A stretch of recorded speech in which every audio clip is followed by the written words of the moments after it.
kita kan langsung masuk ke prinsip yang pertama. Nah ini menurut gue prinsip dasar dalam orang itu mau menjadi kaya, yaitu sederhana ya. Prinsip adalah memulai. Kesannya gampang kan ya, tapi semua orang nggak bisa memulai ya. Banyak sekali orang pintar gue lihat di dunia ini, tetapi nol besar hidupnya. Kenapa? Karena dia nggak pernah memulai. Dia nggak pernah tancepin tongkatnya. Ini garis startnya, gitu. Nggak pernah mulai. Karena perjalanan 1000 langkah itu selalu dimulai dari langkah yang pertama. Di sini banyak yang punya pemikiran bahwa gue mulainya dari nol. Bagus ya, itu justru advantage ya. Kalian sama seperti gue.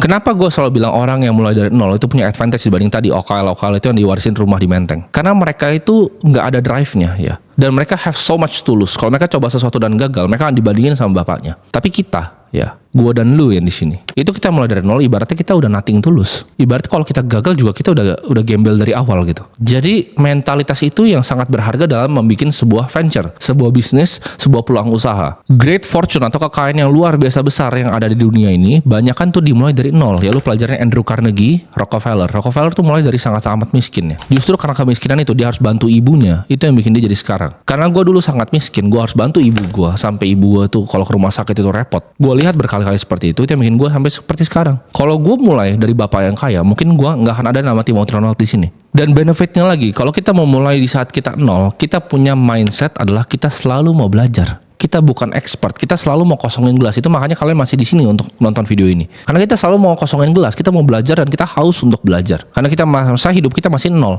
dibanding orang yang udah lahir kaya. Mereka kira mereka lebih pintar dibanding semua orang, padahal mereka cuma di situ karena kebetulan dilahirin orang kaya. Kalian yang muda di sini itu memiliki advantage yang luar biasa, yaitu waktu. Kalian akan lebih semangat belajar dibanding orang yang udah umur 30, 40 bahkan 50 tahun. Ini kombinasi mematikan ini. Ambisi yang kuat ya, darah muda dan nggak takut gagal. Ini adalah 3 kombinasi yang luar biasa kuat untuk memulai. Buat kalian yang udah coba misalnya memulai sesuatu ya tapi gagal terus, tenang aja ya, dan jangan kalian keburu untuk nyerah. Karena kalian cuman kurang ilmu ya, dan kalian kurang pengalaman. Dari sini yang gue pengen share adalah ilmu dan pengalaman. Supaya kalian tahu apa yang harus dilakukan, kalian gak harus jatuh ke lubang yang sama yang gue udah jatuh. Kalian harus ingat kata-kata ini di otak kalian ya. Pengecut itu mati duluan sebelum dia mati.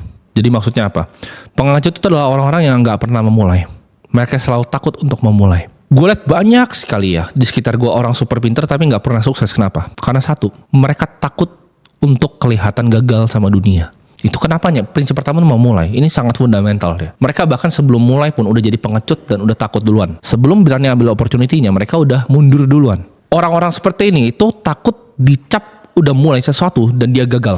Ini gue cerita sedikit. Ketika gue memulai sesuatu ya, itu ngasal itu industri gue nggak ngerti. Ya gue jualan pomade waktu itu. Pomade-nya namanya Sofecito sama Fix Clay. Jadi zaman dulu itu market tuh nggak seperti sekarang ya, nggak banyak gitu dibanjirin di marketplace. Tapi di situ gue memulai aja. Tapi akhirnya sebenarnya bisnisnya relatif gagal. Walaupun gue di otak gue waktu itu gue tuh dapat uang belasan juta gitu, mungkin 13 juta, 14 juta. Nah balik lagi, kenapa gue bisa gagal? Karena pertama ilmunya kurang, kedua pengalamannya kurang. Ilmu yang gue kurang apa? Di bidang akuntansi. Gue kira bisnis sesimpel ini, gue hitung nih barangnya berapa, kira-kira pengeluaran gue berapa. Cuman kayak ini kurang ini gitu, itu goblok banget ya. Gue nggak ngerti depresiasi, gue nggak ngerti beban sewa semua. Jadi apa yang terjadi ya? Gue nggak ngerti bikin buku, gue nggak ngerti akuntansi, bisnisnya berantakan. Jadi waktu gue kira gue dapatnya belasan juta, sebenarnya gue realnya net profit gue mungkin cuman di bawah UMR sedikit. Begitu gue nggak ngerti financial management juga ya. Gue spending beli sepatu ya, beli Jordan, udah ngerasa orang kaya ya, udah mulai coba buka-buka botol murah begitu. Masih SMA ya, namanya anak muda, baru dapat duit kiranya belasan juta di otak, udah merasa orang paling kaya di dunia waktu itu. Umur 17